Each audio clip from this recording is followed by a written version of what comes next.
ដែលលឺពាក្យគេនិយាយថាព្រះរស់ឈ្មោះម្ដាយកុំឆ្លោះព្រោះចាយកុំសបាយភ្លេចលោកពាក្យណាដែលក្តៅ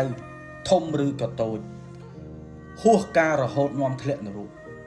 ដើមឈើដែលកំពុងតែជ្រោកចិត្តរលំហើយចិត្តពុកផុយហើយព្រោះលោកជាម្លប់របស់កូន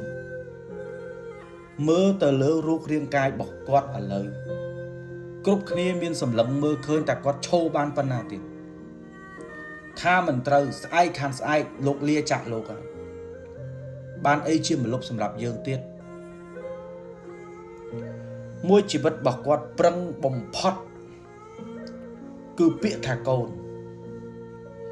ចង់បញ្ចប់ជីវិតរបស់គាត់ទាំងប្តីទាំងប្រពន្ធនិយាយតាពីអ្នកមុននឹងគាត់បិទភ្នែកគាត់ចិត្តគាត់ខំប្រឹងរកមួយជីវិតរបស់គាត់នៅដង្ហើមចុងក្រោយគាត់អត់សួរររបស់ទេគាត់អត់សួរថាលុយគាត់នៅតាណាទេគាត់អត់សួរថាដីគាត់មានអីខ្លះទ្រព្យសម្បត្តិគាត់នៅតាណាគាត់អត់សួរទេមុននឹងគាត់បិទភ្នែកពាក្យចុងក្រោយដែលគាត់សួររកកូនខ្ញុំនៅណាមកជុំគ្នានៅពាក្យដែលគាត់សួរមុននឹងគាត់លាចាក់លោកគាត់អត់ដែលសួររឿងទ្រព្យសម្បត្តិគាត់សួរថាកូនគាត់ជុំនៅអាបងទៅណាអាពៅទៅណាអាកដាលទៅណាមិនបានវាមិនមកព្រោះគាត់ចង់ឃើញជាងគេមិនមែនសមិទ្ធផលដែលគាត់ខំប្រឹងទេគឺគាត់ចង់ឃើញកូនមុននឹងគាត់បិទភ្នែកចិត្តទៅកុំស្រឡាញ់លោកតែនៅក្នុង Facebook កុំស្រឡាញ់លោកតែនៅចំពោះមុខគេយល់ថាសម្ដីឪពុកម្ដាយអត់ព្រោះទេនៅពេលដែលល្អូច្រើន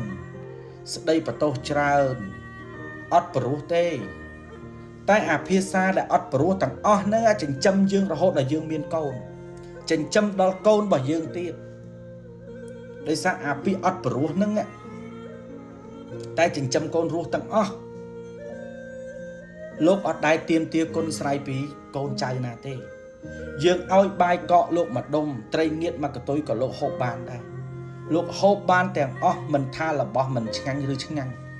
ឲ្យតែរបស់នឹងបានហូបជុំកូនគឺសេចក្តីសុខរបស់លោកហើយ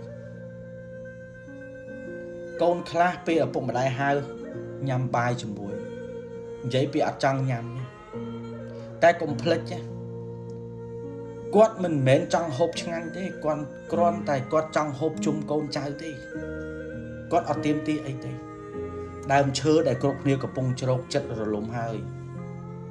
កុំព្យាយាមកាច់បំបាក់ដើមឈើនឹងពេកសំដីកុំខ្ពស់កាប់ក្បាលឪពុកម្ដាយពេកកុំចង់ឈ្នះពួកគាត់ពេកគ្រប់គ្នាចង់ឈ្នះចង់ចាញ់ឈ្នះឪពុកម្ដាយខ្លួនឯងរួចយ៉ាងម៉េចឈ្នះពួកគាត់ហើយយ៉ាងម៉េចទៀតគិតមើលខ្លួនឯងធំហើយអ្នកខ្លះមានកូនមានចៅហើយអាយុមានលេខ2លេខ3លេខ4ពីមុខហើយល្មមគិតដល់ចិត្តរបស់គាត់ដែលមួយជីវិតដែលគាត់ខំប្រឹងជើងគាត់ឈរលេងនឹងហើយទៅមើលគាត់បន្តិចទៅកលេចទៅលួចមើលឲ្យច្បាស់នឹងភ្នែកស្ដាប់ឲ្យលឺនៅតែជាសំឡេងគាត់បដូរទេកៅភ្នែកគាត់ល្អក់នៅសក់គាត់ស្កើនៅខ្លួនប្រាណគាត់ជ្រីជ្រួញនៅទៅកលេចមើលផង